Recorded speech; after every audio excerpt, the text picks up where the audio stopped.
have you with us tonight, and I want to ask you right away. I understand that you are really involved in representative concerns for youth in the state. That's right. We're a youth advocate. As a youth advocate, what are the most critical issues in our community of youth today? In the community of youth, probably the most dramatic one right now is teenage suicide. We have a generation of young people all around the world, across America, coast to coast, our state in particular, that are on the verge of crisis, youth in crisis.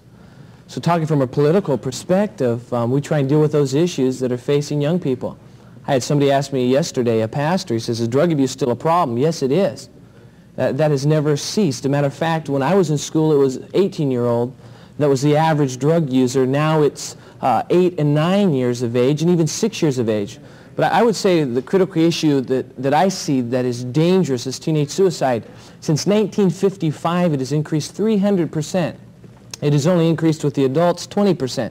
So something is happening that is triggering our young people to commit suicide, to take their life, which is a temporary problem, but they take a permanent solution to that problem, and there's no second chance to that. So what are you doing about that, John? Well, at the state capitol, that is one of our issues. We've had a law that's passed that received quite a bit of press about a year ago on teenage suicide that makes it available and actually encourages and makes it mandatory for the Department of Education to bring in instructors on the public schools to talk on teenage suicide. Now, we came on that bill when it was almost completed. Matter of fact, that was when I met John Stoos for the first time, and he was very influential in that particular time to get us involved in that bill. So we met with the leading authorities, including Mr. Bill Honig, Superintendent of Schools, and told them that we would like to help with that problem because it is one of our issues. So hopefully in the next year, our goal as a ministry is to reach 186,000 kids per week on the public schools on that issue alone. Isn't that great? I think that's fantastic. We're excited about that. Because, ladies and gentlemen, it is a crisis. It's a crisis all over this nation. It is. John, I read today in the Contra Costa Times, I believe it was, an article relative to teenagers that would graduate in, I think it said 1986 or 87, and what is the major thing that is on their mind?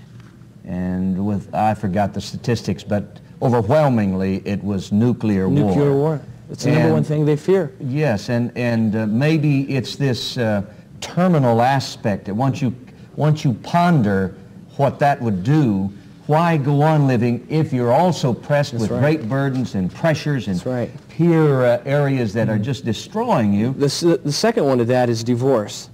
You see, youth are existentialists. They want everything now, what they can have for now. They don't worry about the past or the future. And that's why it's hard for youth pastors to communicate to kids or take them to camp and they have a mountaintop experience and they come back because they want things now.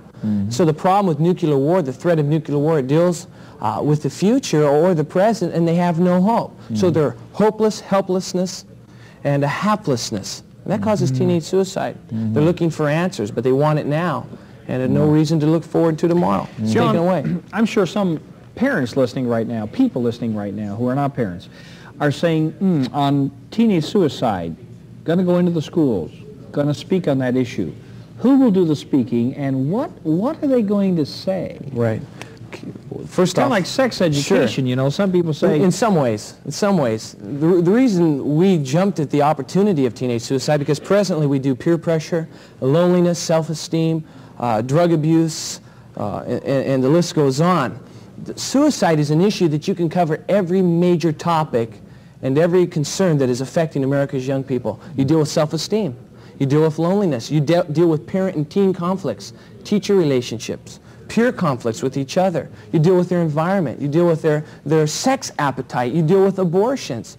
And as John pointed out a little while ago, abortion literally exploits women. And a lot of those people, I'm not sure what the statistics are, maybe John would know that, but a lot of women that have been exploited, and particularly since 2/3 of all abortions in America, 600,000 are among America's youth.